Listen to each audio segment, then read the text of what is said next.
And so as we're going back home, so we're supposed to take a right turn ya kwenda your side ya Nairobi West. Yeah. He takes a left turn inside Westlands. Ooh. So the part where I told you guys ataanza kunidanganya kuhusu therapy was because of this lie. Which was like a week or two before that whole incident at graduation. So we take a left turn inside with D. So me time yote nadhani maybe there's a surprise, maybe there's something we're picking up. So me nasema my man. So you thought amejitoa kwenye alikuwa, amekuja kwenye niko for whatever reasons. Unknown to you. Tell me why I was taken to the street ya person X kwenye anaishi, nikaambiwa baby you're home.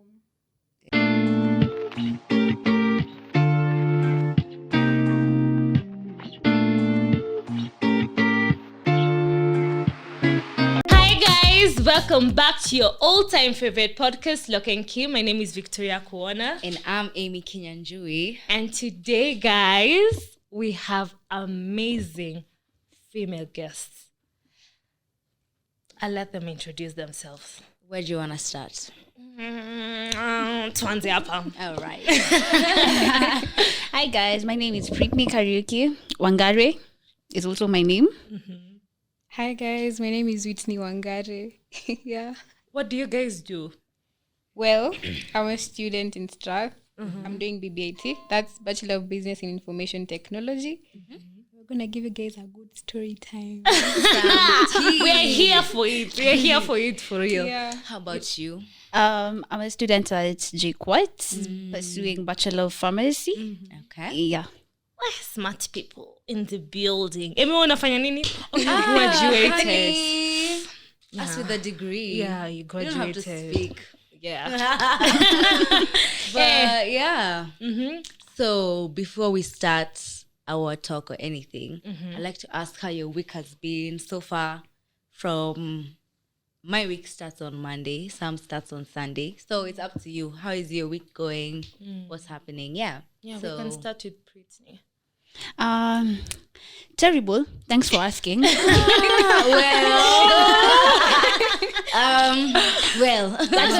that's why I'm here. That's why I'm here. Yeah. Okay.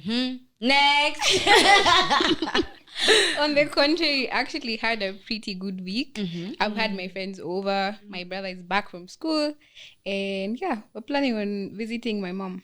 Okay. Nice. This sounds good. Nice.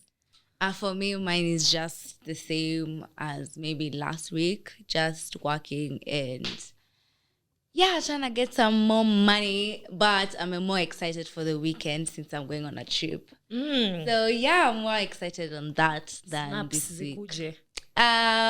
Well, We'll think snaps, about it. if you follow, you mtaniona pale. Pale kwa social media. Yeah. How about you, Vicky? For me, yesterday was my birthday. Oh, happy birthday. Yeah. Thank you, belated. guys. Yeah, yesterday was my birthday, so I'm just looking forward to the weekend. Maybe if I have any plans, but I wasn't feeling it. You know those times where it's your birthday, but you're like, Allah, for it, it's my birthday. You know, I had the same experience for this one. You don't feel it kabisa Ilinipitia kabisa. tu. Yeah. Like, honestly, I don't think I'll have any plans for the weekend, but zikiwa, you never know your friends. Zikiwa, sawa, well and good. But yeah, I've had a pretty much okay weekend, week. Yeah, it's nothing much, nothing interesting because I've been home. All right. So today it's a bit different, right? Today we won't be saying today's topic or today's Today we have two amazing guests with two amazing different stories. Yes. But they're linked. Linked. Yeah? So they're two different stories, but there's a common denominator. Do I? So, and this is like a famous story from TikTok. I knew it from TikTok, and I was like, please guys, come to my podcast. We really have to tell people what is happening in Nairobi. But anyway, so when you're told sometimes a city can be a village. Nairobi, Kanayo. Bedroom too. So today, you know, we just really yappa. I just say that. Yeah. But today we have evidence. So we letter evidence. Yeah. So who'd like to start with their story? As we're just listeners, we'll comment where necessary. What's up, Riri? What's up, bro? Wow. Okay, so I guess I'm gonna give my story first. Go ahead. Okay, so I'm gonna Don't start. skip anything. I'm giving you the tea. From the beginning. Yes. Yeah. So we're gonna start with. I'm gonna give you the backstory of how we ended up together. Yeah. Okay. So I met this guy from a friend, and we decided to just start things off. And I'm like, you know what? Might as well. I wasn't looking for a relationship because the thing with strath niggas, Yeah. So the person they'll is show in you strath. shege. Ooh, Point number 1. he finished this year. Ali graduate this year. Friend number 2. Nikasema nimepiga jackpot because it's done.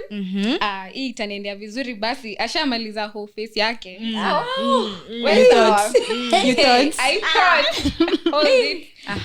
Coincidentally, he's very unfortunate. My mom was in hospital at the time. She wasn't doing very well. So I met him and he was there for me. I'm not gonna lie, he was there for me. And I was just like, maybe I just found my person.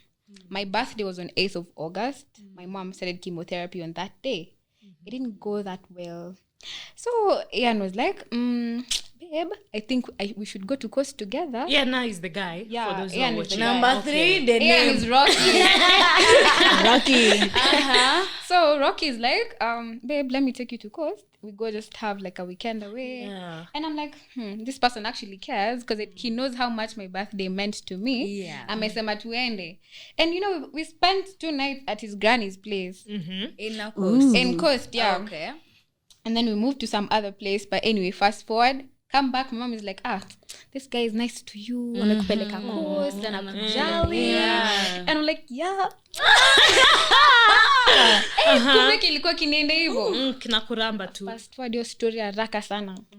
Mom starts to deteriorate, yeah? She's moved to isolation. I tell Ian, babe, we need to go see my mom. I want you to meet her. She already likes you. So kuja umuone, like akuone tu. Ama umuone hata kama she isn't able to speak to you. Yeah. It's gonna be fine. Yeah. Then it's like, bet. So we drove to hospital.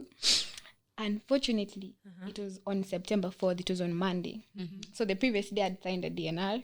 So on Monday, and it's like, things are gonna be okay. We'll find Ata amekuwa better. Her state has gotten better. I'm like, yeah, you know, I'm very factual. So unanipima, but you know, there's not much you can say to me. Yeah. So it's kind of, see, kufika, she was already gone. I missed her by around 3 minutes.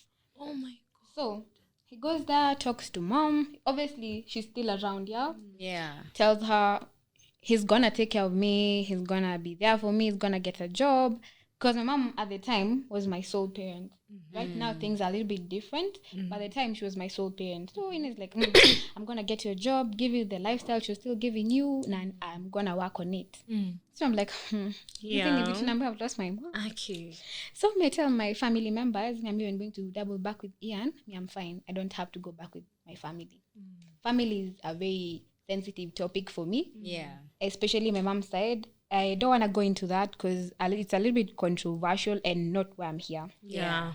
Anyway, Respect so that. I go with Ian and a couple of my friends. We're having fun. And on this day, he tells me he needs to drop the dad at the airport. He needs to go to Brazil. The life start here. Oh my God. Yeah. So fast forward, he tells me he's going to the airport to drop the dad. Goes back home. Tell me why he went and visited her. Now, this is where she comes in, and she'll tell you where I come in. So in my story, this is where she starts coming in. Oh my God. Kasema tu ni sawa.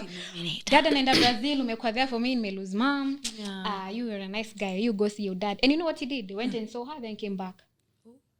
I was like, well, you know, Okay. it's coming together. There's not much I can do here. Iko juu. Burials kienda na yeye, nini, everything was okay. But my friends are noticing, like during the burial, his sneaking away making phone calls. Oh my God. Me, this whole time, when someone tells you ati your boyfriend anaenda phone calls, you immediately will think, maybe anaongelesha mzazi wake akimupdate kwenye tuko. You're not thinking too much of it. Plus, I'd been through But so on much. a funeral? I know. And he was updating you, yeah? He was. But then, here's a funny part.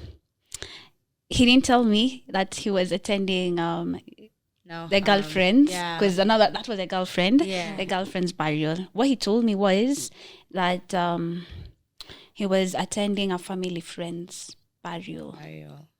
So as we're talking, best believe I'm checking up on him because this is your family friend. I mean, your heart. So the way the story came up to me, it was his heart. He's the one who's hurting. So as we're talking, I'm just like, babe, are you okay? Babe, what? Yeah. And just before she continues this story, there's a part people don't know. I dated and I've said for 1 year, 9 months right now. Yeah. Between this 1 year, 9 months, I'd say we took a break for like 3 months, 4 months, yeah? This is where she came in. Oh, in the break. In the break. Hey. So Fear breaks. yeah, guys, fear breaks. But I can tell you, men, it was not really a break because we kind of broke up. And then he always made sure he's checking up on me. He always wanted to know what I'm doing. And he always told me, babe, I want us to fix us. I want us to fix us. Yeah. Nigga would move from, I knew about the whole planning, the whole burial thing. Yeah. I knew it. He used to come, he used to finish whatever he's doing. And then by that time I was working at a hospital in Langata. Not so far from where my fellow Riri stays. He'd pass by hospital, check up on me, come and lie to me and tell me that, babe, I want us to fix things. Nini. What made us not fix things was that every time we talked about fixing things, the very same evening or a day or two, I'd find out of another girl he used to cheat on me. Oh my God. Back then. So we'd always go back to square one. I mean, you want us to fix things, but you were not really honest with me about our past. You get, you didn't tell me that you were cheating on me with so and so. So I have found out. And that boy. Every time I'd find out, he'd just be like, you found out because you were hanging out with so and so. I told you not to hang out with so and so. And apparently this so and so tapatani his friends. You're fine. So he's a manipulator. He is. Now you see your it. fault. It is not my fault. For him cheating. Yeah. For you hanging out with the friends. For you finding out, it's because you went drinking with so and so. Oh, so nice. It's my fault. And like tracing back the same story, there's a time we went with some of his friends to some B&B in Karen, yeah? So me, after the whole thing, I want to get to know his friends. I could tell there's a little bit of interest from some of them. Yeah. He noticed the same thing. He calls me, he's like, babe, I don't want to hang out with them. Oh, he always did. So his friends know this. They do. And you see the fact that the friends, some of them would be definitely attracted to either of us. Yeah. So the thing comes in, they're going to tell you what he's doing. Yeah. And just for him to get away for you. Right. So he'd always not want me to meet his friends. And by the way, one of his friends came from my mom's burial. The disrespect. Damn. I can't even believe. Oh my God. And they knew your man is cheating. Imagine. What is wrong with you, men? Damn. What? Can you imagine it when you to Menda Coast? He's like, I'm taking you for like a little trip, or you know what he tells her? Let me tell you guys. So base time is still fixing things as you're going to Coast. Coast. Okay. Coast. And as usual, he used to pass by hospital, come and see me, then go. So as we're talking, he's like, babe, I'm going to Coast with my friends. And that's why I'm here. I just want to tell you, because apparently now he's noticing that he's been caught up in a sequence of lies. So he's trying to be, can I call it honest? Putting it honest. And I'm like, it's okay. You're going to Coast with your friends. And he's like, yeah, I've been going through a lot with this whole breakup thing.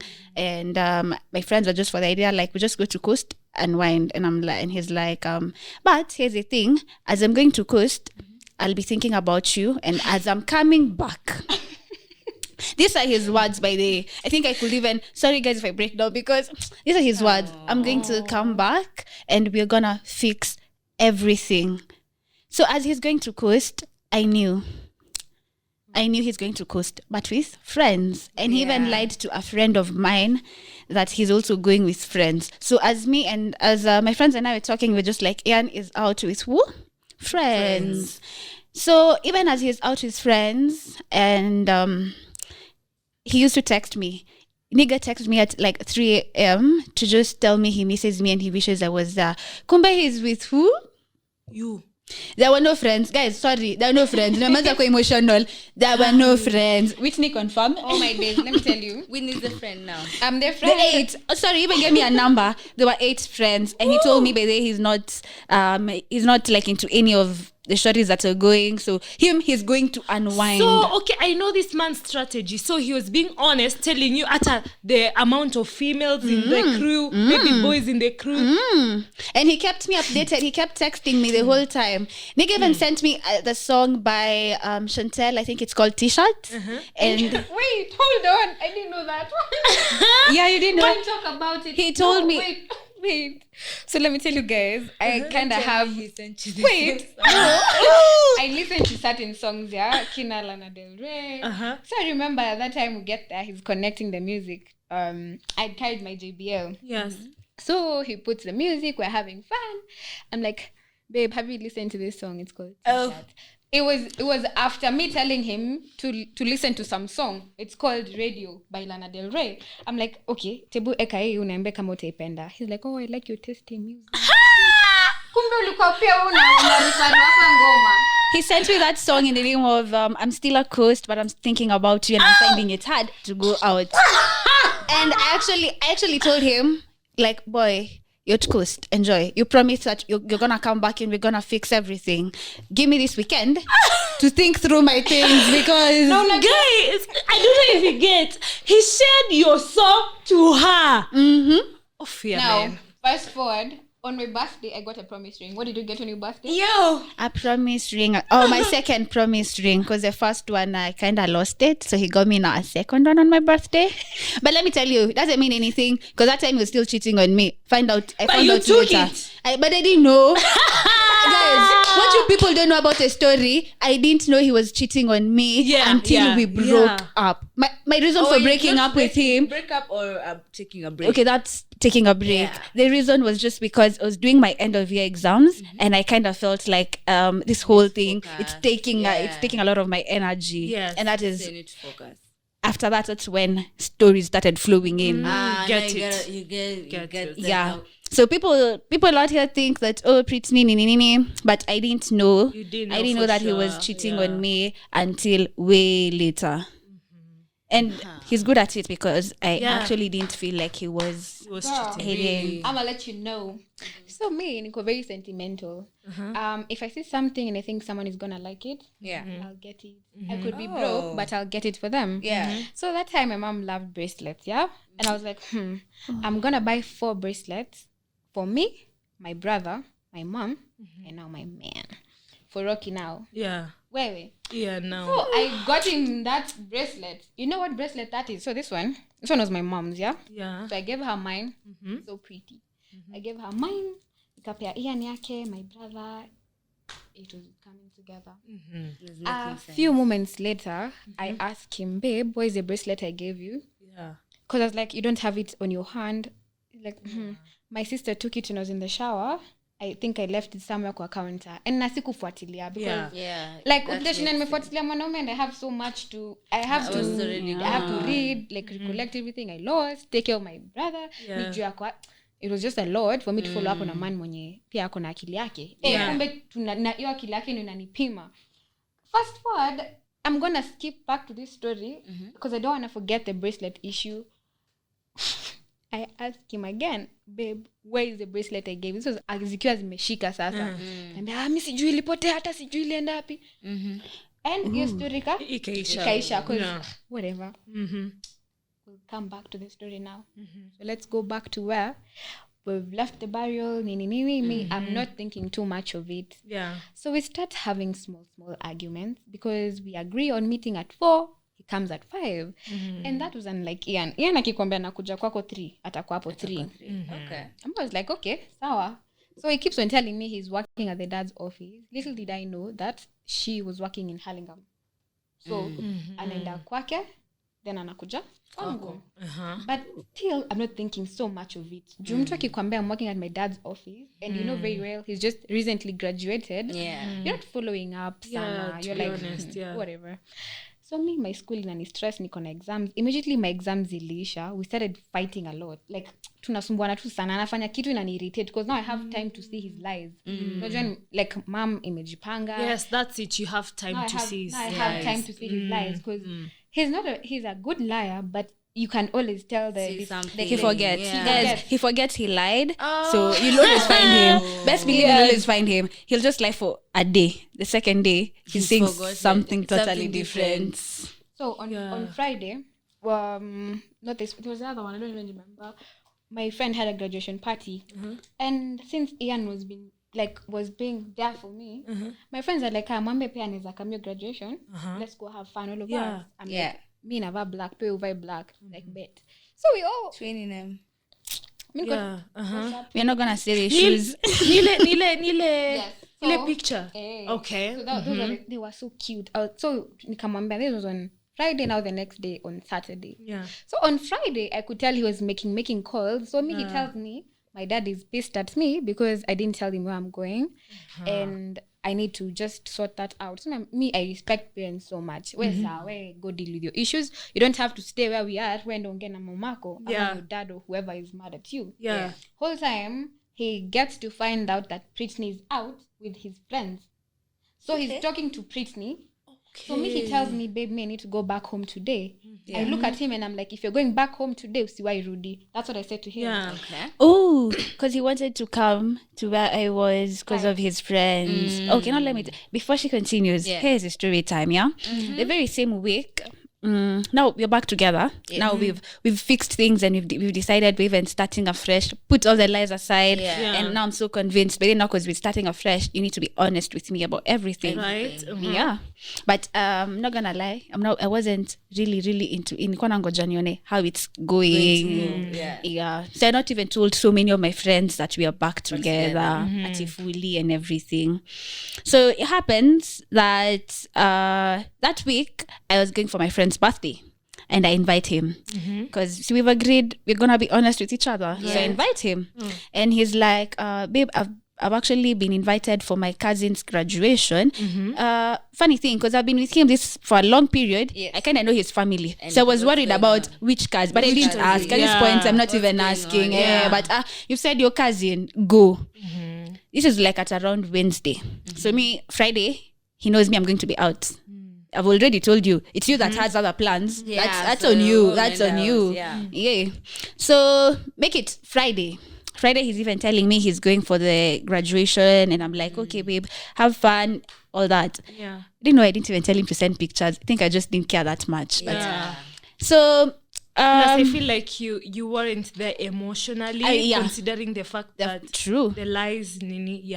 I was trying to like see how it's going. What's gonna happen? So that Friday time, I'm going out, like on a cab headed to Club Knox and everything. And before I'm there, I think his friends had already told him I'll be coming. So he calls me.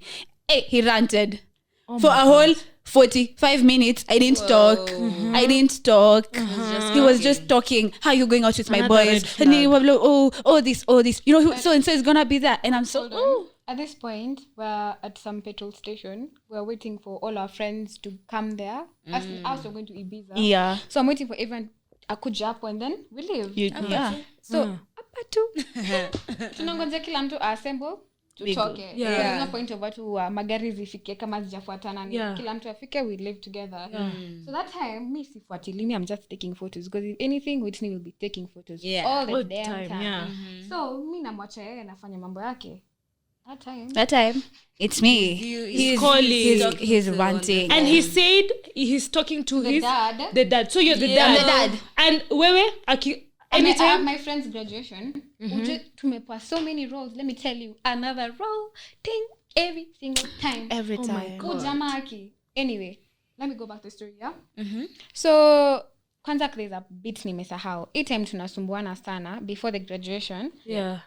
When I notice I'm stressing someone, could be for whatever reason. I don't like being the reason mtu ana stress. If anything, I never talk about my problems for that reason, because I wouldn't try to say, oh, it's because which time amenambia hivi na hivi, ndio maana niko sad. So me, I just never talk about my issues. Right. I'll just deal with them by myself. Then Ian starts, he was also the same way. So it just kind of worked. Hanisumbui, ani pressure kuongea. I'm not pressuring him to talk. So whatever. Yeah. So me, he comes and tells me he feels like there's a rift in our relationship. And I tell him the same thing. I tell him like the lies are becoming too many. I call you in the morning, you tell me you're in AAR, you're in therapy. Nikamuuliza the first time uko AAR gani? Akaniambia niko Karen. Usiku nikampigia zilikuwa zimeshika. Akaniambia mimi niko ya Kiambu Road West to Kiambu. So mimi najua kwenye iko. Nikamuuliza Kiambu wapi? I had to ask. I know where it is, but the guy is drunk. Nikaniambia. Nikamuuliza, so how are you deciding to drive back home? Because I know the route. Kama uko hapo Kiambu Road and you're driving all the way to Red Hill, you're going to just use the road ya Ruaka. So si leo mbona alirudi mpaka Westi. There was a lie there. Hello. Nikamwambia, Ian, you know you're lying to me. You're telling me asubuhi niambia uko Karen. Saa hizi uko Kiambu. Let me tell you something, Rocky. I called your friend and I asked your friend if you guys were together. He said you were not together. Oh my God. And he told me they were together. Alikuwa garage. So let me tell you, there's another girl. Now garage, yeah? There's so many girls, baby. So garage is a girl. Yeah. There's so many girls. Wait a damn minute. Oh my God. You're not just two. No, we're not. We're not just two. And we're not 3. And we're not 4. Wow. The At the list same continues. time. This guy has how many hours in a day? Hey. What's going on? You see, he lies to you that he's working, but he's not. It's That like- is what we figured out. Maybe for real, working maybe. means- Yeah. Somebody, some Yeah. babe outside. Oh, damn. Because he told me he was going to the dad's office. Yeah. The dad's office was you. Oh, You were the dad so many times. And you see then that played. Saturday after the graduation, hata jamaliza hiyo story. Anyway, acha nirudi pale kwa therapy yake. So me, he's telling me like he feels like everything is just falling apart. Yeah. And you know, I understand. Juu pia mimi I pile things. So when things come zimepile sana, you kind of just lose it. Yeah. So I'm looking at him, I'm like, akiuye, najuanga hapa, siwezi kusaidia, you just need therapy, talk to your parents, find somewhere. And then I'm like, and then you create a list of things you can do to make you happy. Right. Remember, I haven't mourned my mom. There's so much I haven't dealt with. Yeah. I'm just done with my exams. So I need my peace of mind. Yeah. But because I'm in a relationship with this person, I choose to Put him first. put him first. Yeah. Which would technically make sense because the person was there for me and I lost Yeah. him. Yeah. So I go to town. I'm like, let me get him like a care package. Let me make him happy. Acha ninunue vitu zenye I think he's gonna like. Ndio akienda hata hiyo therapy, he knows someone is there for him. I get a card, I get a set of Smart Collection perfumes, I get the shower gels. I got so many things for him. We had face masks. So I'm like, we are gonna do all these things. Tutafanya hizi vitu zote together. Therapy plus mimi, you'll be fine. Me tutadili na mimi later because I think I handle my issues pretty much well. Yeah. So me niko there for the guy. You're gonna talk about it. So on Saturday, na sayo simeisha therapy, me na niko there for the guy. Yeah. I actually even got him gloves za kuoga kwa bafu. That I've seen. Kumbe alikuwa anatumia kujiosha aende kwa Whitney na mademu wengine. Soko And ilikuwa others. yake. Oh my God, this is embarrassing. It's so It's embarrassing to talk about. You can imagine very. the embarrassment I have, knowing very well I forwent so many guys because of him. Before I met him, the person that I like, the person I was talking to was very nice to me. Yeah. But since I've met someone who wants to be in a relationship compared to the one who doesn't, Yeah. So you mind you, cut it's that not like they off. want to be in a relationship with me because of they didn't like me. They did. It's just that the duration. Yeah. But me nilikuwa nataka tu kwa relationship. Yeah. It was your thing. It was my thing yeah. because I prefer to be in them because that way you can be very like there's so much sentiment with your person. Anyway, so on Friday was a graduation, so hakuenda huko because mi nilimwambia akienda sirudi. I'm very very hands-on. If you're not staying with me today, nisikone the whole And you know, he lied to me. I went out, so I'm having like fun with his friends. Yeah. So his friends open up because me, I'm like, what do you people tell that boy? Why is he so mad at me that I'm coming to hang out with you? guys. And the friends are in shock. They're like, why is he mad at you? And now they open up and they're like, oh, by the way, it's him that had called us to go to Ibiza with him. And I even get mad at him. Wait, you were getting mad at me for going out, but you're going out as well. Yeah. You know what he told me, guys? He's not. He told me, he even sent me a text at around midnight 1. He's like, I'm home, and he's trying to manipulate me to go home as well. He's like, enjoy your time. You get that enjoy that you're home. You have to be home. Me, I'm home, enjoy. So I was feeling guilty the whole time when you're out. Enjoy your time. He says enjoy. Yeah, That's all. but that's what I was told. Enjoy. So me, the whole time, my friends could tell you, and his friends attest to this because they were there. I was just there the whole time. I'm just like, okay, well, yeah, what have I done? What have I done? etc. You get. And I want you guys to know, like, and you guys who are watching, like, it's not their fault.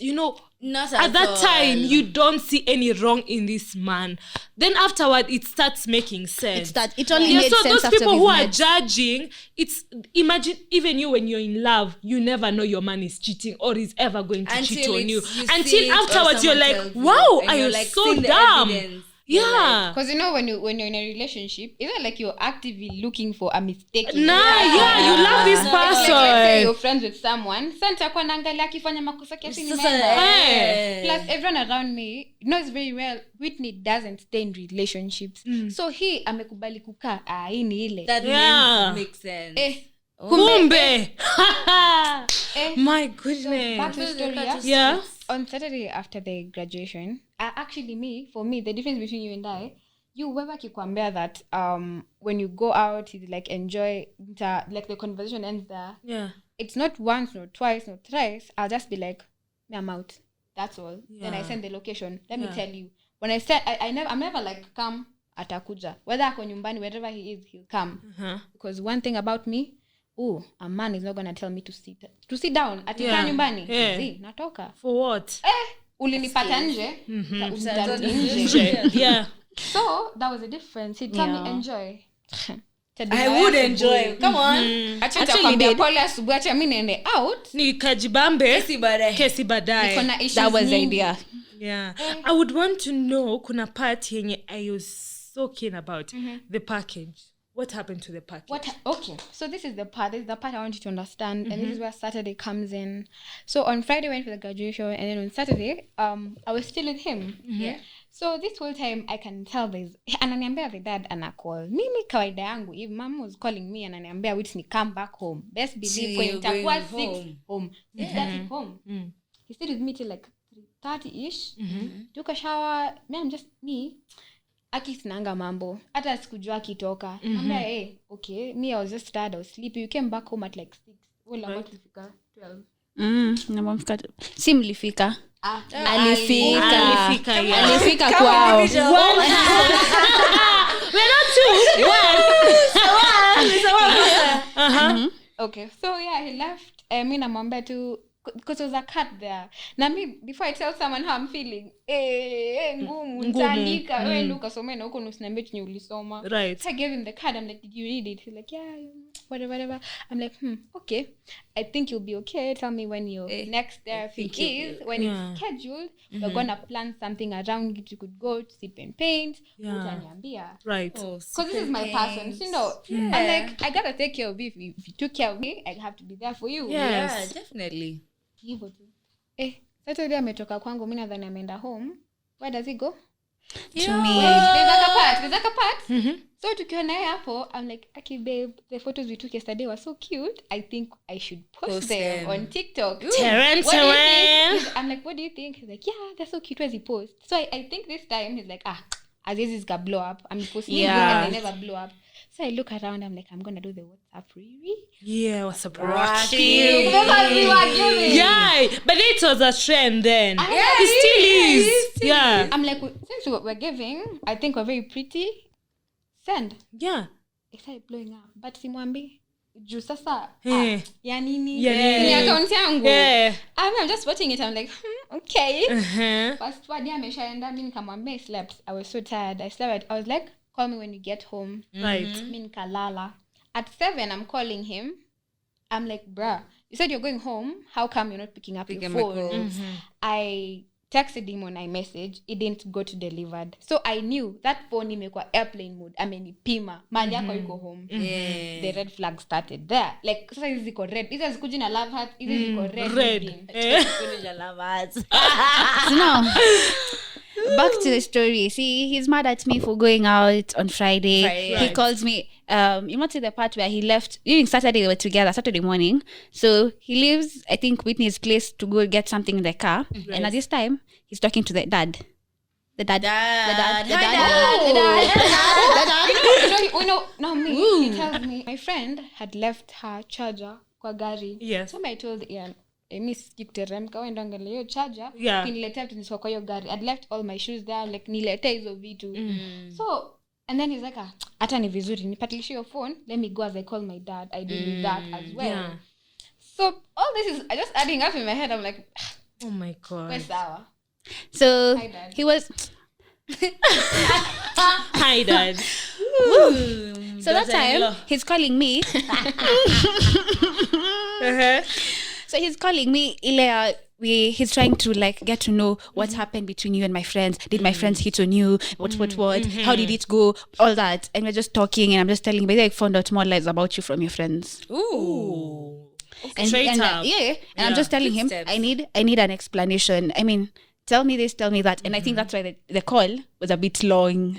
Because now he was explaining, it's not like that. My friends are not the best people. They keep lying about me. I know. You know, he told me the same thing. He told me my friends keep making lies about me, etc. So me, I was just like, okay. And he's like, okay, can we do this? Can we just meet today? We talk about it physically, you know. Yeah. And I'm like, yeah, that works out. His friends were at my place actually that time. So even tell his friends out. Yeah, my man is coming. No, he's coming, but I won't get ready and go because I need to hear his side of the story. Okay. You get. Okay. And the reason why he was not leaving Whitney's place now, as he said, you know, my dad, and he's not leaving immediately, was because Brittany was taking her sweet time to leave. I mean, and it will be fishy for you if angekuwa rakisha utoke. Okay. This guy is smart. Yeah. So me penye niko, I'm not worried. Yeah. You have to deal with your dad. Me aliniambia the dad is insisting they go to therapy together on that day. So ilikuwa around 3. So mimi najambia and alikuwa ameniambia ni like the therapist is like someone mwenye ni a family friend as well. So how I understand therapy works, like ni mtu like anaweza kuja home. It's a very like it's a relationship where it's consensual. Yeah. So me I'm like no, you'll be fine. You'll be fine. Do the therapy, babe. So all this time he's taking time. Where are you? I mean, I'm also taking my time to leave. I mean, I'm there telling his friends go. Also, I had so many things to do, so I couldn't leave like with immediate effect. Okay. And he gets mad. I mean, he's there blowing up my phone. He's like, "Bado hujatoka? Why are you taking time? I told you to leave. Why have you not come?" And then he's telling me, where am I supposed to meet him? At the hospital. That is line number 1. So I'm like, when I'm finally done preparing and everything, I'm realizing, which hospital are you going? So I try calling. By this time, Tushamal's the call, and now he's back to Whitney's place. Yeah. So I try calling him. I'm calling him. He can't pick. Definitely. Why? Because Whitney is there. I'm very like this. Yeah. I'm always watching you, and I'm watching the discrepancies. Because nishaona kuna ka issue, but sijaiona vizuri. Because at the same time, I'm worried you're in therapy. I don't want me nikwe the reason you're offing yourself. I'll be there for you. Yeah. So I'm looking, but I'm not actively looking. Yeah. Like I had his password. I had all that. Ningeangalia. But that's the thing. Nairobi, man, you guys are so smart. Let me tell you, there is no man in Nairobi who's not giving me their password. But unajua ukinipea sitaangalia. Sasa niko rada. Nakupea yangu nikichange asubuhi. Yako naangalia. Okay. So now what happens after that? I try calling him. Oh, say your password. Akishakupea na yako. Nikasema nini? True. So I call him finally and he's like, oh, nimetoka. I tell him I'm leaving. So he's like, hospital is done. How about we meet at your place? Oh. And I'm like, okay, my place, he means my home. Now home to my parents' place. Oh. Yeah. Do you know where she lives? I live in Magharibi. I stay somewhere around there, not so far. Same ndo msikuje. Ange job. He breaks the news to me about the therapy. I didn't know Ian had therapy the whole time. Nothing. Which I don't even think it's true at this point. Kitawaambia. Finally this guy. Utawaambia ile kwa ile part. Therapy na bado uko na mademu wako I know. Hapo ndo nilikuwa nauliza. Anacheza aje.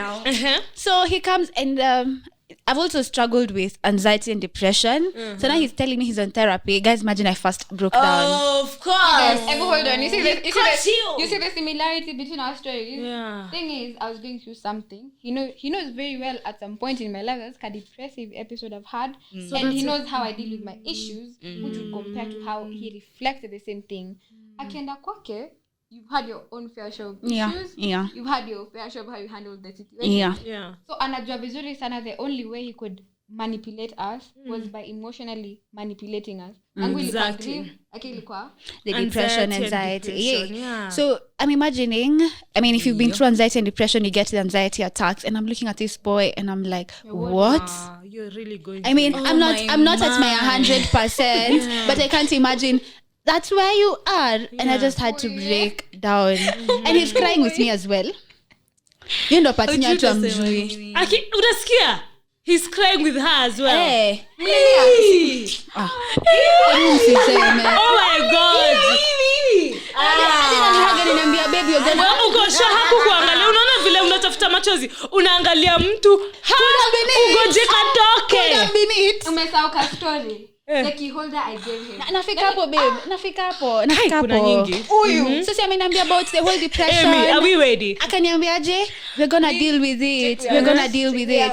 So I'm like, okay, I promise. I had left before. Akisiendi. Nimi nimefanya, and he tells me the reason why he's there is because of the major change that happened in his life, which is Britney, you left. Aki ndo maana nikamwambia boy, I left. I know, nikamwambia I left. Wala siendi. Whatever happens this time, we are going to fix. Sticking through it. Siendi. Aki ni mimi nimetesa mtoto wenyewe like this. Aki so he made you go Amy, like he made you think that the reason as to why he's going for therapy is because of the breakup. Yeah. Men are dumb. So, and then he'd come, like after you guys are done with whatever, he'd come to my place. Unajua sasa mtu ako depressed, mtu anaenda therapy, someone who needs that much care, you tend to be very drained. Yani mi nimekuwa hapo hata kwa bed wezi toka, you don't even want to take a shower, you don't want to do anything. So I'm looking at him, I'm like, oh, just come, you can see my place, na chemi in the class. Lala tu. Rest my man. Anataka rest. Oh my God. You get why ametoka kwangu anaenda rest. Mna get exercise. Get ready. What? So anyway, I'm so tired. I could, but guys, the crying was draining for him. The crying. Let me tell you see how you look at someone walking in somewhere, and the reason why even the care package haikuwa hiyo moja peke yake. The reason why this care package was very important, she'll tell you guys. That zilikuwa kadhaa. Like me, I'd gotten us matching phone cases. So he was only saying, I'm also gonna talk about that. The matching phone. Sasa mi nafanya hiyo hata tunajiambia jamaa amekuwa there for me time ya mom. I get where you're coming from. I love this guy is very smart kwa sababu anaingia wakati mko emotionally. There's something you can support. And I feel like you needed someone. I did need someone. And let me give you an advice, because I don't know, in future don't go for someone because you feel alone. And that's nimekusoma na naona you kind of feel alone so many times. Usijieke hivyo, because babe, you're going to get bad men. Trust me. Put yourself, don't show, okay, if you feel alone, don't show men that you feel alone. Can you imagine now? Let me tell you something. She gained a sister though, guys. She gained a sister. She gained a sister. The alone times are done. The thing is, for me, when I'm going through my issues, I'm not one to just be loud about them. I call my friends that this happened. Actually, I'm very embarrassed to say this, but my friends didn't know my mom was sick until that time. When we needed, because sasa nikishakwambia mom ni mgonjwa utanisaidia aje. So I just never talk about this thing. Excited though. I know. That's the part. But yeah, quite embarrassing. Yeah. So mimi Ian amekuja kwa maisha yangu. He understands that I don't like talking about my issues and he respects that. Before that, I'm not a relationship girly because there's so much that comes with it. It doesn't mean I don't give them chances. Right now, sasa niko na time nitakutafuta, but at that time didn't have a lot of time to just look through things. I needed someone who would understand kwa nini simwambii mom ni mgonjwa wapi ama mom ni mgonjwa. Like no one would, mtu mwenye niulizi maswali mingi. And I got that from him. And you see, when I made this phone call after this whole thing, we'll get there, but he mentioned and said, but I was there for you. Do you remember? Yeah, he did. So now Saturday he comes, and then as we're just talking, and he mentions, we're talking about now his therapy, and now he mentions that it has been so bad to a point one of his aunties, pick up your role, babe. Auntie, Auntie, pick up your role. So let me tell you what is pissing me off about this story is I didn't ask about his story. He decided to lie without even being asked. Like, ooh, yeah, you get. He decided to add some sauce. Actually, your relationship was based off of lies before, yeah? Yeah. So you're fixing it right now. So it would make sense for him to tell you things without asking. Without asking. Looks like Good. So now he tells me what? Ati, you know, my aunt got me a cap. My aunt noticed that first me najua ametoka hosi and he's just been diagnosed with it like few moments ago. Mimi nimejua hiyo siku. So he's telling me that things have been so bad at home that even his aunt had noticed he's a bit off and gave him a care package. But what? Sijamaliza. But now he's telling me, you see, about this care package, my aunt went for like street perfumes and all that, and they're so girlish. And Britney, you know, I don't like girlish stuff. So these were his words. These were his words. Ati, with that shower gel, you shower kidogo with it, and then it feels like a whole girl has exploded in your room. Ew. You get? And you can imagine me at my place, I use the pink chiffon. No, there's a shadow, it's called Hobbies. Pink. So good. So me, I can tell he enjoys using it. So many weekend shopping, even my perfumes, the ones he uses the very vanilla scented. Like the Heavenly, Victoria's Secret. Like nilunua vitu nyingi. Body wax, vitu ziko kwa hiyo. Hizo harufu za very sweet, very yani ukipita mahali inaweza unajua huo ni mtu anapendwa. So now he's like, and he doesn't like them. You get? Long story short. Yeah, he doesn't like them. So Adi akanitolea akaniambia nusa. Niko, this smells really nice. And he's like, I feel like they'd suit you. But then me, I'm like, because they're from your aunt. Okay, what people don't know is that I think we've been together for a long time. So me and the parents and the family kind of, knew. So I tell him, because it's from your aunt, just keep it. It's the thoughts that counts. Right. You know, this boy akaendelea further ahead to tell me what even he was just like, oh, okay, fine, I get what you're saying. But then even my mom noticed, so she's picked some. Miss you bedeka ulikuwa una sponsor your familia. You are yet to know.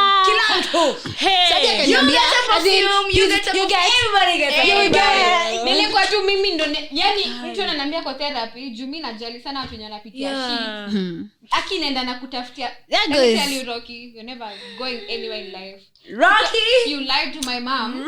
Ukapana vitu zangu kwa sababu you think ungeni manipulate emotionally. Wewe tusikupate. So, long story, and then I asked him, I noticed his car, we went to his car. So I noticed a key holder. And then I'm like, a key holder, and he's like, so unajua mom. There's like a cute key holder. So I mean nikajua uni mama yake anam gift tu. Uni mama yake anam gift tu. So ni auntie na mom. Na uni dad. I mean niko like tufunge hii story. Naona tufunge hii story. That's So, crazy. me had a key holder, a pink one. It was so cute. Ilikuwa ina glow in the dark. Like, it is so cute. I think like akiweka tu kwa gari. Now let's go now to the part where now the Riris meet. That's every same Saturday. There's a part you've skipped. Which part, So baby? mimi, I've seen me post your stuff. Like everything is going well. Yeah. Sorry. Okay, so from here now we are talking about What's after up, you Riri? posting Yes. the TikTok. Sup, Rocky? This was just the background. This was just the Rocky. background. Okay. So you guys needed to know the backstory for you to understand where everything fits in. Right. Yeah. So I posted the thing. I'm very happy I've posted it. It's good. It's doing well. Yeah. I remember that time it was like at maybe like 10,000 views. I'm like, And like the comments were so nice. So you guys are so cute, you're so pretty. So Yeah. najambia at least hakuna dem amejitokea. Amejitokeza. Shikilia masikio Very hivyo. important. We never post men because we love them so much. We post men ndio kama tuko wengi. Tujue.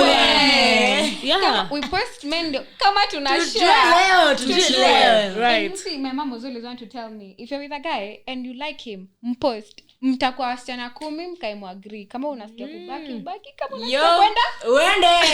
batuweka ukijua. Uko So wengi. me naona it in 10,000, in Right. 20,000. Nobody. Ikafika 37,000. Unajua to my love cute. Mi niko tu, no girl. My man. Kumbe nilikuwa tu na overthink ile story. I get a phone call. So msisahau, when I called him at 7, alikuwa naye, so he did speak. Yeah. So later when I called, Jumi tulikuwa na marafiki zanga comment so I was making fun. Kasema nachukia venye hata D&D ukiweka bado mtu anaweza kupata. Yeah. So kasema weka tu airplane mode. Tukaangaliana nikamza wewe unanifanyanga.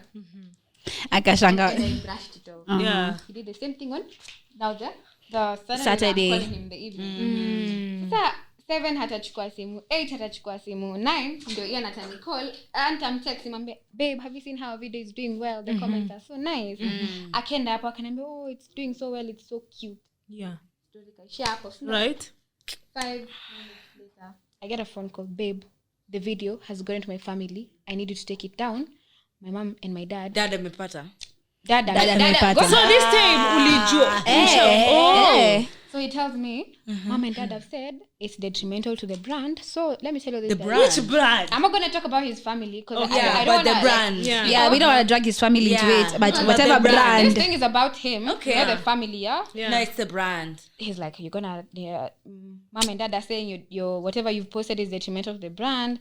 It's not good. But I look at the post, I'm like, if anything, that's the most decent thing I've ever worn in my life. Now True. you're saying it's detrimental to the brand. The brand. So I'm like, let's see how this unfolds. Yeah. He's like, take down the post. I'm like, Sitoi. well, ulikuja Nairobi last week. Wacha nikuonyeshe private. Put the video in private. Yeah. Mungu nataka nitoe video kama hiyo. No. Na imeenda viral, please. Nikaiweka kwa my eyes only and I was like, let me give it time because I'm very naughty. So 1 hour narudisha. So anakwambia imetoka ukirudi kuangalia. Hakuna. So now here's a part, yeah. How I got to find out about the video. See, he's told me we're fixing things in any therapy, all that. Ask me, you're my only girl, promises forever, all that shit, lies. Hey, mi nikiingia hivi kwa nyumba, simu yangu haituli. My friends, link to nashanga nini what's up ladies, what's nini ladies, you guys are stuck. I click the link, I panic first because I'm like, is this the person that I was just with right now? Akiniambia all what that. was going through your mind, babe? I didn't even know. I was just shocked because I need an explanation of how you're going to come, make me cry, make me feel you, all that. Yeah, and then now I'm seeing. And then I'm saying, so you know what? Uliona hizo screenshot. Sorry. So no, what I do is, my friends are like, hey, Kwani, what's going on? I'm just like, hey, I'm in shock. That was my response to all because I was in shock. And I sent him like the pictures and I'm like, I need an explanation to this. That time he's not replying as well. So he comes, so I guy, you Rocky. I got an anxiety attack that night.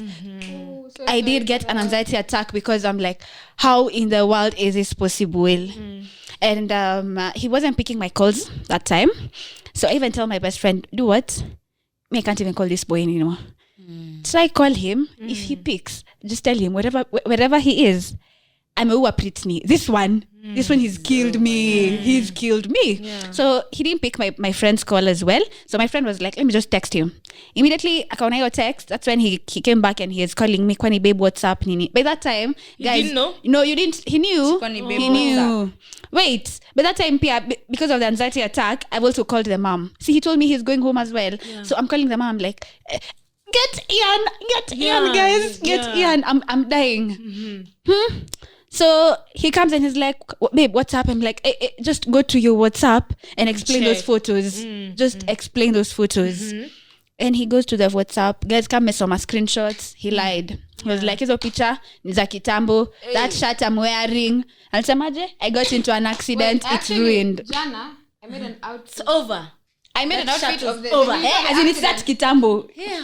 You saw the accident. I saw. The shirt. Iko wapi? I made an outfit with it yesterday. Nilikuwa kwa accident. Ulipik kwa accident. So when he tells me that, me, I'm just in shock. My friend is like, let me go to the babe's page Instagram. Me nende nichunguze. Me don't believe this boy. Me nikamwambia hata sina nguvu. I'm that dead. I'm that dead. Yeah. So my friend goes, and I need to me and now pictures of her with the man. Yeah. I'm like, guy, alisema picha za kitambo kumeendaje? You get. I didn't even talk to Ian at that. I straight up went to Whitney's and I go to her story. I didn't even go now to the post. You realize my friend got onto the post, went to the story. I'm realizing I'm a post picture graduation and it hits. Ian had told me he's going for a graduation. But who? The cousins. Na naona hapa kuna some graduation picture Whitney has posted. Yeah. So they were easy pictures za kitambo. That is when nikajua nimedanganywa. Easy pictures za kitambo. So I just decide, babe to babe, I just asked her, is this your man? She laughed. No, actually, wait. So there's a and laughing emojis. I think alikuwa shajua. No, for me, like I ever think men are lying. But for that period, when you sikuwa able, like sikuwa na time ya kutafuta. Afterwards, so mimi niko tu hapo najiuliza mbona yeye ananiambia nitoe hiyo video. Alafu mimi najiambia like mimi ni lawyer. Sasa alikuwa mimi ni lawyer. Wacha nikwambie, I've watched so many like nimewatch hizo zote. So I've read a lot of like those things. So najua vizuri sana. Hakuna kitu kama ati detrimental to the brand. Ati ikifika 40,000 the lawyers have the right to take down my account. Najiambia well like najiuliza tu mambo like a series of questions. What guidelines would this video be removed? There's no alcoholism, there's no sexual activity. This video is very pretty. Something ikaniambia kijana na kupima. Nikamuuliza, what do you mean lawyers? Akaniambia, you know babe, you're making me angry. I'm telling you my family is mad at me. So every time you unasema sijatoa video. Mimi nikaenda kwa, I was like, lazima kuna kitu. Mind you, let me cut you short. This boy is very manipulative. I didn't ask him to go tell Whitney to bring down the videos. He already knew. That is evidence enough for me to just now one last time and now properly live. So it's him that suggested. Ati easy picture za kitambo. Let me even tell the no. He didn't say he's telling. Let my lawyers deal with it. That is what he told me. Let my lawyers deal with it. He didn't tell me he's telling the girl to bring down the videos. So now, hana lawyers. Hakuna lawyers. Mpaka sasa hiyo umeona vile ametrend lawyers. Which lawyers? Sina lawyer lava. So side yangu, I'm like something somewhere is up. I open my WhatsApp, nothing is. I open my Instagram. No request, niko tu nateremka. Najua lazima kuna kitu. Immediately niko na jina Britney. I remember saying your name once. Yeah. But like I didn't think much of it because whatever. I'm not one to take your phone and look for something because there's always something. So sitatafuta unless inipate. Like, is this your boyfriend? I sent laughing emojis. Bana. Juu nilijua ni wewe. So this time I open her account. Na cheki promise ring. Alikuwa kwa highlights zako. Alikuwa kwa highlights zangu. I did with my account. It's the same thing she done with hers. So mimi naangalia na inasiumi Ian. I screenshotted those things and zote nikiringa kama buda unanipima. What's this? You remember the screenshot I sent to him? Akanambia ati her account ni her account ya kitambo. It was already taken. It is owned by someone else. It was hacked, something like that. Kili yake anafikiria niaje TikTok. So he comes to me now. Babe, because of that video that girl posted nini imeniletea shida at home. So even if you have anything that has me in it, just put it down. And did you? I didn't have anything about him on my TikTok. Good. So me, I was just like, that's a part I was telling Whitney. But this time me and Whitney are talking. Yeah. So me niliambia anaje, you've told me to take down my video. I have. No, aliniuliza, babe, why are you not taking down the video yet? You know, you're making me really mad. Kamambia, tell her to take down hers first. Yo. This time we're talking. So I know. Nimi sikuwa ni video imeenda viral nitoe. Wongo. Sitatoa. That's when we talked and decided, let's buy the lie. Let's buy the lie. Let's buy the lie. How much this how far he can go. How far he can go in his life. Let's catch him in the that lie tumpate hivi niseme wewe nimekupata. So let me ask, because screenshots tuliona you guys formed a group. We did. So who came up with the idea to form a group? And they even added the man there. Oh my God, you girls. There's a plot twist to that. The group was not even supposed to be created. Things were supposed to go so differently. Wait. Let's give them the backstory. Ooh, okay. So this was on Saturday. So Saturday night. Tell them Saturday night we kept talking. She's the one who actually cooled me down after she's explaining to me because of the anxiety attack that I got. After talking to her, nilikuwa naanza ku cool down. So me Saturday didn't sleep. I was talking to her. Yeah. Really, thanks. I've never told you that. But thanks. Anyway, so for me, when something bad happens, I first chill. That's enough evidence. Nyo nikikukalisha chini pale, embarrassment is the real one. Tajitembeza tu na utairudi hapa. Right. So what I tell her, she's like, tumwambe. I'm like, nah. Chill. Let's first talk, recollect ourselves, then tuseme. So that was on Saturday. So on Sunday, I tell her, on Sunday, my brother just come back from school. I needed to take my brother out on a date. Come on, bro, 20. This whole time, but we were still talking, and then you see, Ian knows we bought the lie. Yeah. Yeah. I don't know if this guy is dumb or something. Delusional. I told him I've taken down the video, but he was there.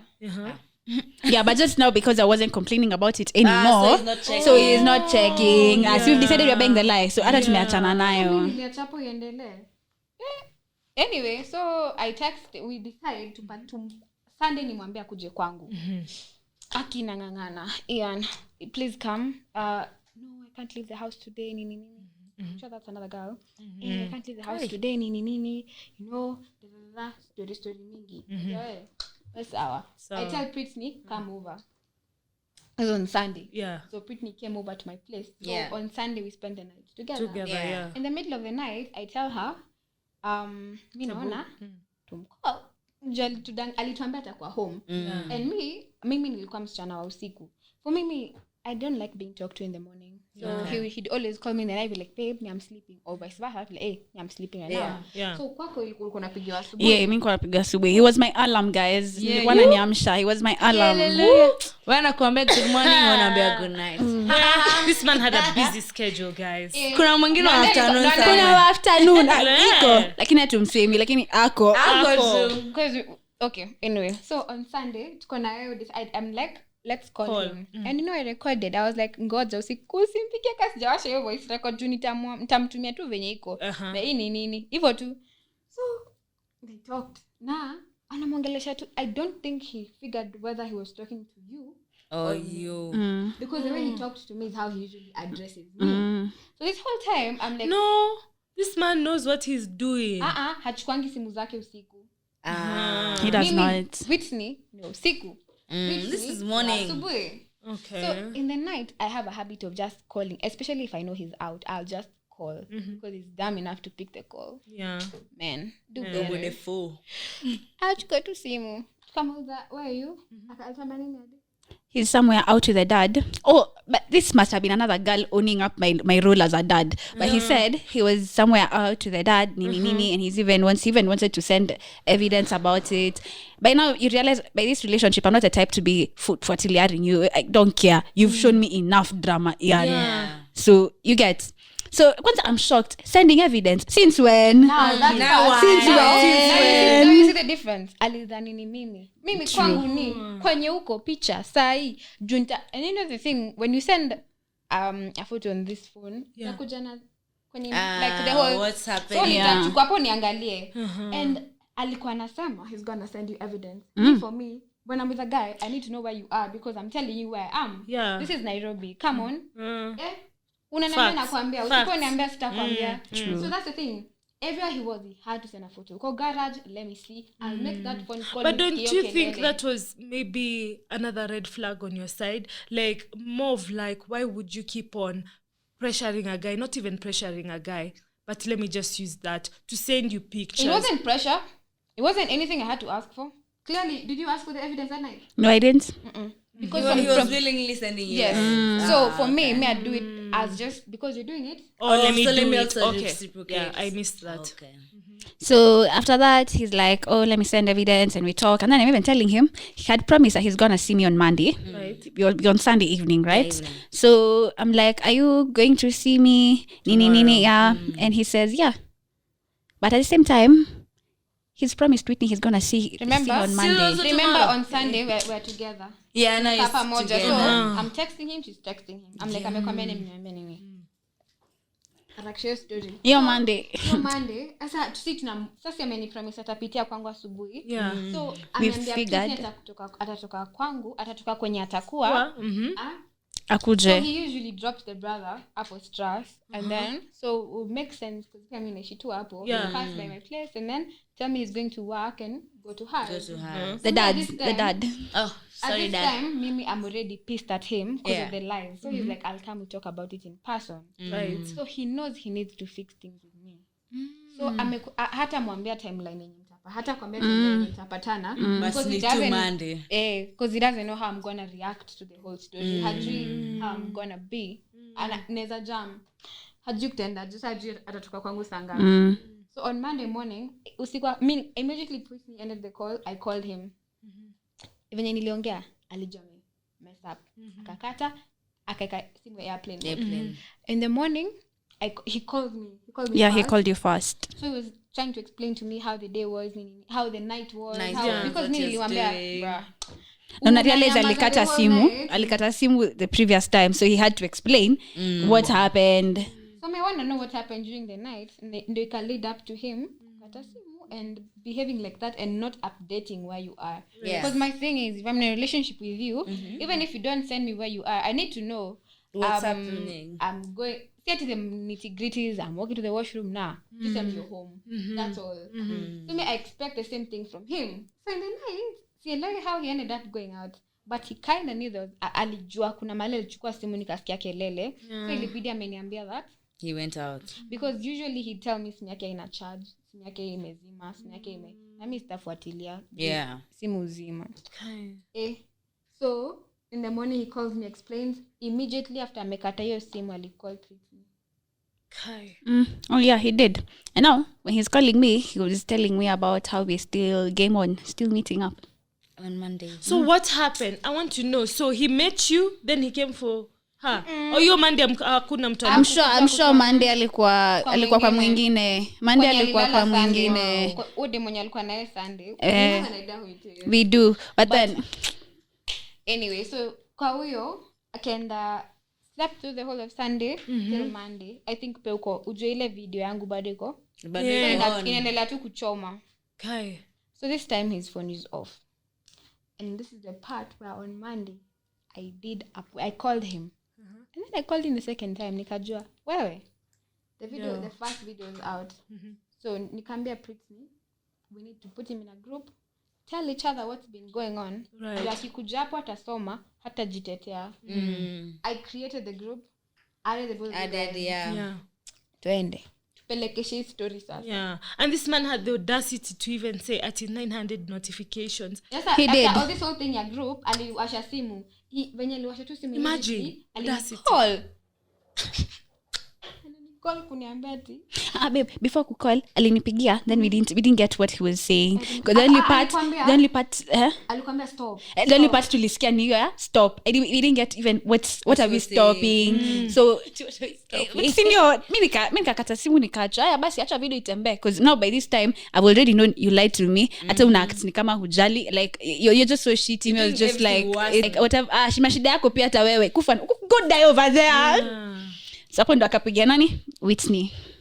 Unajua mimi anajua. Me listen. Like I'm a good listener. So I listen then takupata kwa hiyo lie. Juu na kuangalia tu hivi. So at this time he doesn't know we're together yet. I posted the part 1. Part 1 did well because it was a follow up of the other video and it was very shocking. I mean this could be this. Na tukaachia hapo. So yeye anakani text akaniambia take down the video nini. So again so he saw the part 1. Yeah, no, people sent it to him. What anamtumia George anashinda bra. Hey, umefanya? What's going on? What's going on? So zote immediately aliwasha tu simu hivi alinitext akaniambia you didn't take the video down, it's causing problems to my family. Nimefukuzwa home. Hii ilikuwa kwa phone call. And then nimefukuzwa home. Another lie. Tafuta pali pa kukaa nikakata hiyo simu. Yo. Tafuta unaniambia nini? Yeah. By this time hata you guys share down kwa comments mtuambie ka you think alifukuzwa home. Because hakuna Unajua mamaka na mtoto wako umelala wapi mtoto wangu? Imagine. Now he started texting me. Did he text that day? No. He didn't. So me ana text because the video siko kwa account yangu. Yeah. So me he's texting me. He wants to know, ni nini bana? Me say tuko na Britney. So like the whole conversation, there's like a part where guys are not understanding the story. So me nikamwa we were with Britney, we were like, Tebu, tell this guy. Nikamwambia ba, ambia Britney umpendi. Tulikuwa naye hapo, call mwambie hivyo. I had no plans of taking down the video. I just wanted to, like a story. Wewe nakupata live na utajisema sio mimi. So you told him if you love me and you want me to take that the video, namwambia akamwambia najua akasema nini, najua kwa hapo muoneshe. I know. Guys, send heartbreak emojis hapo. Oh my god. Hapo kwa comments because you can imagine how embarrassing it is. We were the two of us plus two of my other friends, Chelsea and someone else. So me time yote mimi nangoja like niko tu no effort, no nothing, no more remorse. Friends start revealing to us about more girls. So that night I posted another part too. And the parts continued coming in. So I got another girl called Kathy. Kathy talked about, I think they were in a relationship. Na wakati alimtu or whatever that was, wakati alimtumia picha zetu. Alisema nini? You know that conversation? No, first I even know the conversation. After tumia picture, Kathy was like liar because I mean he had told Kathy that he's not dating. So I mean this boy, he sent question marks like ametumiwa no that was before he first sent question marks after ametumiwa picha akamwa liar and he sent question marks. So that's where now Kathy is like, tell me how is it that you're in these photos, I thought you're a bystander, what all that. And this is when now he tells Kathy, wait, you mean you're mad for real? Ayo. What do you mean? Are you mad for real? You mean you're mad for real? Like, serious. I was dating you. Unajamini? Uko for real? I know. You get how manipulative he is. And then he went a step ahead and told Kathy that that girl wants us to date, but we are not. Hata hajaulizwa. The boy lies without even being asked. Me, that is what is shocking me the whole time. Unadanganya tu fua. Like hata uambiwi unazado yako. It is more kama unajua ile ukipata mtoto kwa makosa anakuambianga kila kitu. So msame. For him he's always like, whenever you catch me in a problem, deny. Oh, that's for him and his boys. So to you who thinks you're dating a loyal man and you're dating his boys, my advice to you, hautaimpata. Kila saa itakuanga deny. And you know he's one of those men who are very emotionally manipulative. So exactly. Uta address kitu kwa, I remember there's a screenshot yenye niliweka hapo. I was talking about my issues and our issues in the relationship. Na nikamwambia, I don't like how every time I'm talking about something in our relationship, you have to bring your problems into this conversation. Yeah. It's my time. I get to talk about what I'm feeling, not what you're feeling. I don't like, I'm not saying it's not important, but at this moment, I'm saying this is how I'm feeling. Let's talk about how I'm feeling, and then how we're feeling, and then how you're feeling. Wait. So I would want people to understand. You've dated Ian for 1 year, 9 months. You've dated Ian for 4 months. 4 months. Yeah. Damn. Within the 1 year, 9 months, he was with other people. I'm sure mmeona kwa part 1. Because I was talking to her, telling her that, you see, we'll have the link of the TikTok on the description box. Yeah. So what happens is that I'm just telling Whitney, I later got to find out about so and so. So I even mentioned a friend. Acha tumite person X because friend but his friend, let me not talk. So his friend person X, let's call this friend person X. So I'm just telling Whitney about person X, and Whitney is like, oh, person X, they used to. Wait, there's a story. There's a part I forgot. This time, so like I said, if I want to go out, I'll be outside. Hivi nitakuwa nje. Huwezi niambia ati nibaki home So me, I call him. I'm like, babe, I'm going outside. I'm going with my friends. We're going out. Yeah. So this kind of thing, I kwenda wine tails, HP, alafu, Westie. So I'm like, hey, bro, I don't even know where I am, but where nitakwambia destination. Time yote where jua. Hii yote pia mimi sijui niko wapi, but patania mwisho. Nitakwambia. So he tells me he's gonna go back home because I think there's like something with his family. Dad. But any family. Now this one. Real? Okay. In your kweli. At least you're being honest, and I'll give you that.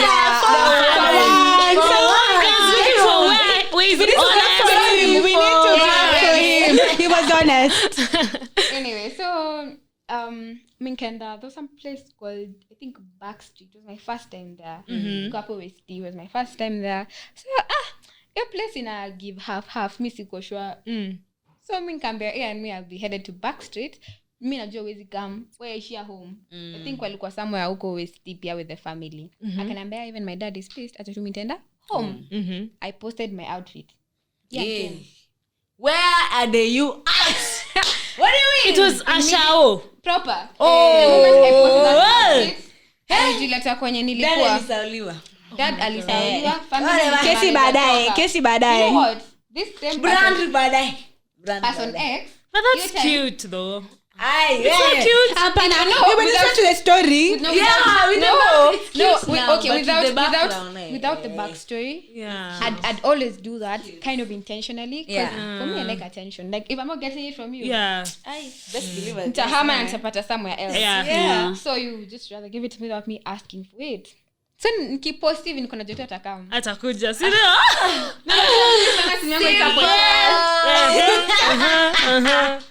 So akakuja simu kwa gari. So mimi najua niko safe as in sasa ninafanya anything na bado nitarudi home. Kumbe hii time nitapana story after. So after the whole sherehe went down with the party with my friends, so as we're going back home, so we're supposed to take a right turn ya kwenda your side ya Nairobi West. He takes a left turn inside Westland. Ooh. So the lie, the part where I told you guys ataanza kunidanganya kuhusu therapy was because of this lie. Which was like a week or two before that whole incident at graduation. So I would take a left turn inside with T. So me time yote nadhani maybe there's a surprise, maybe there's something we're picking up. So me najua my man. Amejitoa kwenye alikuwa, amekuja kwenye niko for whatever reasons. You don't come to you. Tell me why I was taken to the street ya person X kwenye anaishi, nikaambiwa baby you're home. So Alisahau. Guys, when I said he forgets, see? And this whole time he's calling me babe nini. And umefika home. Nitachukua simu yake. Nieke pin. Nikaona imechange. And that's when I knew something is wrong. But I don't have I don't have enough I don't have enough reason to tell this person nimeenda. I don't want like my name tarnished or that you dem akiona shida ya wishia. I had to find a solid reason to say I'm out. Yeah. Because my thing is I'm the worst relationship advisor because go back until you detach enough. Go back until you hate him. Rudi hadi lete mtachoka. So mimi time nina tu niki. So mimi nimedrop yako kwa wenyewe. Nilichukua vitu zangu kwanza hiyo nilikuwa na exaggerate. Oh my god, don't tell me you walked out. Let me tell you what I did. Alilock milango. Cause me alinifisi nikasema so me I'm opening. Yeah. Nikamwambia bro. Unadhani mimi ni person X? Cause me ni person X lives there. He's a very social media very nini so najua kwenye naishi. Plus me fanya ka background research kiasi. So ukasema person X name sasa.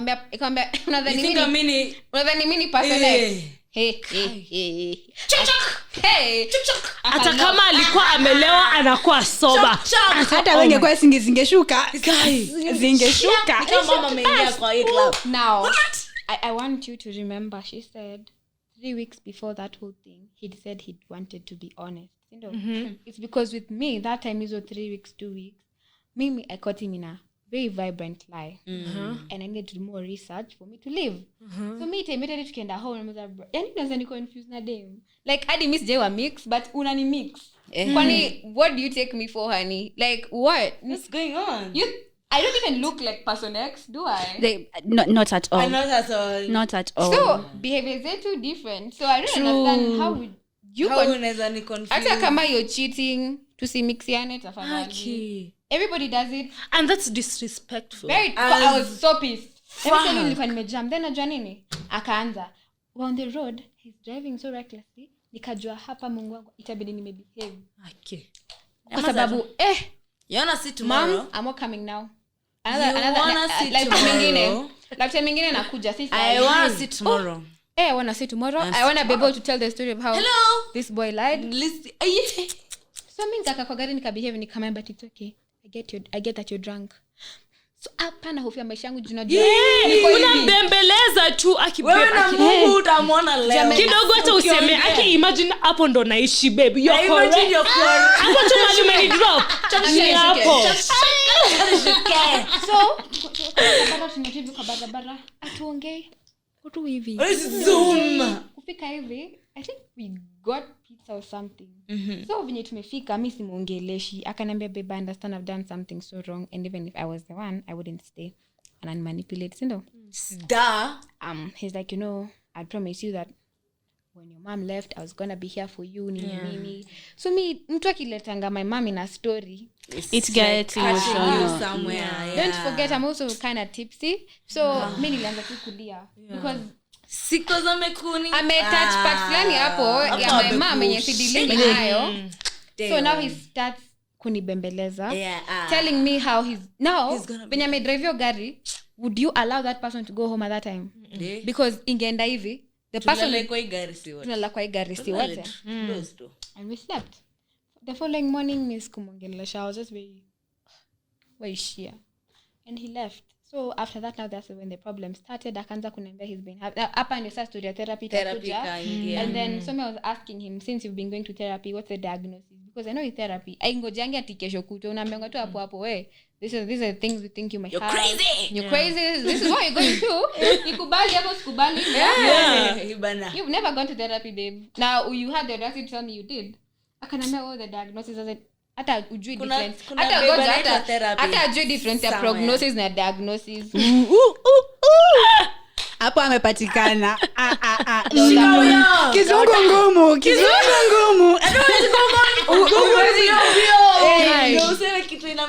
so not only guys I take back my words he's not smart guys he's not smart. Google see, the more the story unfolds the more dumb he looks but everything is like a piece to the puzzle. Literally you cannot connect hapa but without it can't work. Always makes sense. Guys Okay. That's crazy. Because I feel like this video has gone for, I don't know how many hours this I'm video sure it has. will be. But May I have one question for Mm-hmm. individually? What attracted you to him? Like, what Maybe made you 3 want things. him or something? We said 3 things. Yeah. Okay. And I want to hear physical. I need to know this. I Physical. I'm not gonna say anything because even me when we're meeting, he met me nikiwa depressed. So wait, unaweza kaa depressed but you're still cute. Mr. But what attracted me, I learned how to love him. That is what even he knows. Let me tell you, when someone say I learned to love you, you say I cute. Mimi, even he knows, and he always said it. For me, he always said it. Like he knew he was not the pap at to commit, and I was like, damn, no. It took alikuwa his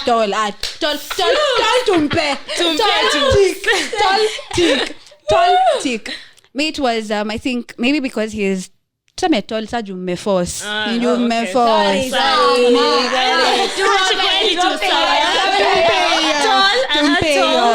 Tall.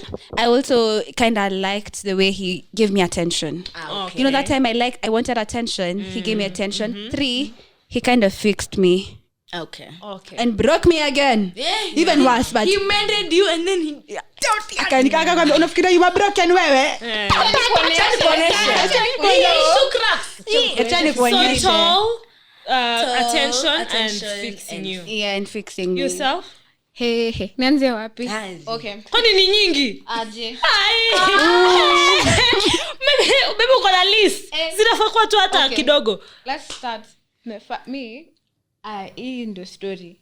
The first thing, he's very tall. I never go for short guys. Okay, tall. That's just, you know. Me too. I didn't have to walk. I don't like walking. He has a car. So I was being whipped around. Can you imagine being picked from Magharibi? If you know where Magharibi is? Yeah. Napelekwa Strath. Sini hapo tu. You can literally hop and scotch. I mean, literally. That's the second thing. And the third thing, this nigga is very hands-on with you. Okay. And I mean, very hands-on, if you know what I'm saying. Yeah. Very, very, you know, we don't have to go there. Yeah. So those are the 3 things that did it for me. And I remember, in the relationship, you're going to tell me if he did the same thing to you. But he had a habit. So the ex I was seeing before was basically the perfect, man I'd go for. Yeah. Still would. Arudi, come back. Ako soccer. Anyway, so this guy was basically the perfect type of what I'd go for, and my friends knew. It's just that there was something there that we just couldn't be in a relationship. Okay. Sometimes you find that the person you wanted to be with, you guys work best not in a relationship but as a situationship. You could have so many other factors of being in a relationship. Yeah. First thing he did, my Instagram. Me, I never unfollowed this guy. We just had that type of thing. Right. But now he's back though. Yeah. Anyway. Hello. He takes my phone, removes him from everything. And you see how I knew he removed from everything. And nilikuwa najua ni my main account hapo alinitoa. But when naangalia kwa vitu zangu naona I notice ayuko. What happened? Nani alinitoa? But siwezi uliza juu nauliza kwa nini. So mimi alinionyesha some other ex. I'm since umetoa huyo na wewe ndio unajua alikuwa the main ex. Main ex wako ni nani? I didn't know it was you. So akanifungulia some other photo, some other girl, which would back story to why he lost his friends, nini. So I'm kama unaweza mtoa, sawa. So mimi najua wezi delete number kwa kichwa. Wewe sawa toa. Iko tu.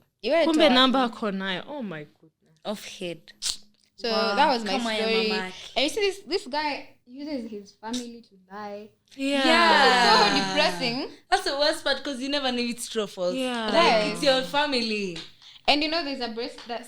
There was a bracelet and there was a necklace.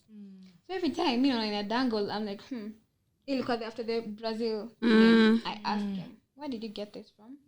The dad. My dad brought it for me when he was using Brazil. So I'm Brazil ukaleta bracelet nini necklace inakaa hivi but wewe sawa hata sitauliza maybe amnanga taste. Beno si mnajua the dad. Kwani lazima tuseme the dad. Hakuna haja. But I want to, cause hii time imeenda sana, but nataka tu unipe tu kidogo a bit of the tattoo part. So the tattoo part, I'm not the one who has the tat. For me, he was always proposing. Because me not just the difference between her and I. There's a tattoo, my girl. The difference between the two of us. Me niko very, like, I'm an extrovert. I'm always outside. Being outside means I have very many friends. So that was a problem for him. Yeah. So he knew the best way to tie me down was tell me, let's get a tattoo together. In my head, I'm like, the guy is proposing. Could be a problem. Could be a good thing. Yeah. But I was like, hey, kama tujapita 1 year, siwezi eka hiyo tattoo. Yeah. Uongo. And me, I know this all the time. You get a tat, you gotta be very careful. So I wasn't the one who got the tat. Me nilikata. So who got a tat? Hello. The dad. Can you wave your hands? Where is it though? I'm not doing the tattoo reveal here, but it's it could be here, could be here. It could be here, could be this one. Could be this one, could be this one, could be another one, could be this one, could be that one. Matching. Yeah. And you know, what does it mean? No, say the whole thing. And let me even tell you the same thing. He was also for the idea of getting matching tattoos. Now, I didn't know what he was supposed to get. I had never got matching tattoos with anyone before. Yeah. Plus, now this is a guy. We're looking for something that is connecting. Not too girlish for him. Because now you see, to me, he puts it like he really hates his girlish things. Yeah. So we went for wording that was always and forever. So I have the always parts. And he has the forever part. Okay. Always. So now for me, when like nilimuuliza, babe, night yako inamaanishanga nini? Because me I went to get my piercing. Yeah. So like I was considering getting a tattoo. Night yako inamaanishanga nini? She's like inamaanisha loyalty. Kambia, like it just slipped my mind. So the next time after nimeanza kunotice hizi lies, nikachukua simu najaribu kuscanio kitu, but it's a code. No, it's not a code, but you know, like you can take a photo and then you get the meaning of the thing. Yeah. But haipigiki picha because imeanza kushikana. Because it was like a tiny one. Yeah. Kasema tu umeponea. Chup. Uko lucky. When I catch you. Catch me. Yeah. Number one. Ianzara no go soon. Don't date Ian. Yeah. John. Those people. And then please always take the red flags, because me, I'll tell you, notice somehow tulikuwa tuna notice the lies, but kuna vile tu imagine, just stop convincing yourself. It is the way it is. It is what it is. Ivo vile iko, imagine it's like that, and stop trying to convince yourself that it's not like that. Yeah. It's like that. Just take it like that. Yeah. Okay. For me, what I'd say is, if you're going through some stuff, you have to work on it before you bring it to the relationship, because you might not know you're going through something, but your partner would be keen on that, and they're gonna use you for it and manipulate you for that. And I'd be so sad to know another girl out there is being manipulated for something she's going through. Because everyone goes through things, no matter how pretty you are, kila mtu akona ups and downs zake, we just don't always talk about them. Yeah. But letting a guy manipulate emotionally like that, I think is the greatest failure of my life at this point. Yeah. But I haven't given up on love. Don't give up on love. Tunaoga, tunarudi soko, because at the end of the day, one thing I know, no one can be there for you as much as your partner can. So, that's true. You know. Yeah. Tunarudi sometimes soko. Love is somewhere out there. And do you think, for you, Brittany, do you think, like, you're going for, like, how long would it take you to be in another relationship? You can't even tell. I don't think I can tell, because I'm the type of person, if the next one comes and is giving, why not? But you're cautious, right? Yeah. Oh my God. Best believe next relationship, I'm not taking small lies. Whoever who's coming, stop lying. Be coming with the honesty. You mean small lie? Nakwambia, when you don't know my story, go. And I feel like I have all valid reasons to be telling someone to go after a very small lie. True. And yourself, I'm a usharudi. Usimkatae. Okay, so for me, I'd say I'm very open to love people, because I think my heart has so much love to give. And I think with my love, it comes as a very genuine form because sometimes I might just not know I'm doing it. I'm open for love. And right now, ati nikae chini, I wallow in sadness because of what Ian did. Yeah. Ian did what he did. He had his own issues. He could be psychotic. Yeah. You never know. You never know. You know, maybe he could have so many problems. His own problem. Yeah. He could have like a personality disorder. Yeah. It could be so many things, but Ian's story doesn't define mine. I have my past. Oh, that's a powerful thing. Yeah. You know? Yes. Right now, me sitakudanganya nikwambia ati I'm chilling in the house, doing nothing. No. Right now, I'm going back on my dating scene. I'm going back to my dates. May the best man win. Ooh. Come on. Announcement in wedding hall. Good one. May the best man win. Yeah. Wow, that's good. So with that being said, honestly, I feel like I can relate to these girls' stories because I have been there. Like a man has come to my life when I saw like alone and I felt alone and I needed someone to talk to. And guys know this. There are some guys who are so manipulative.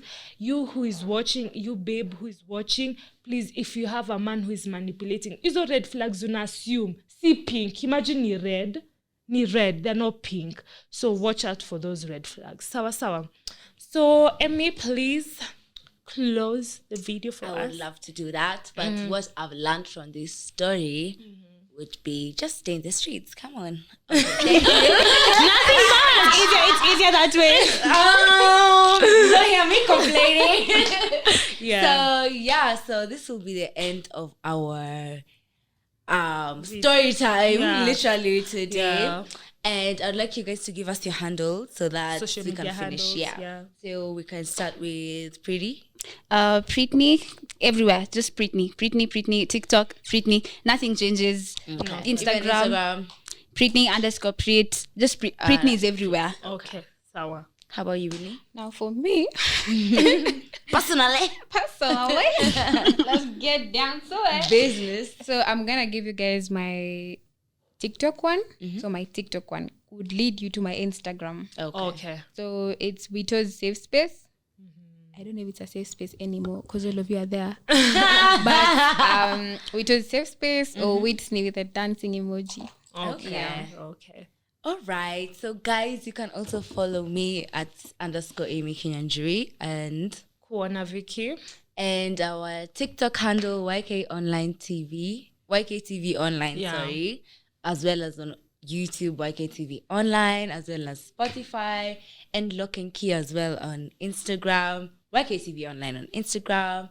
And if I'm not saying something, it's just YKTV Online. Yeah. So, don't forget to like, share, and subscribe. And comment down below on what this part shocked you in this story time. And other Riris. Yeah.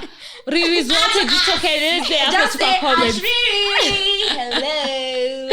Yeah. And you'll understand. But thanks so much for watching. Thanks so much for coming in. You're welcome. And we shall see you in our next one. Bye.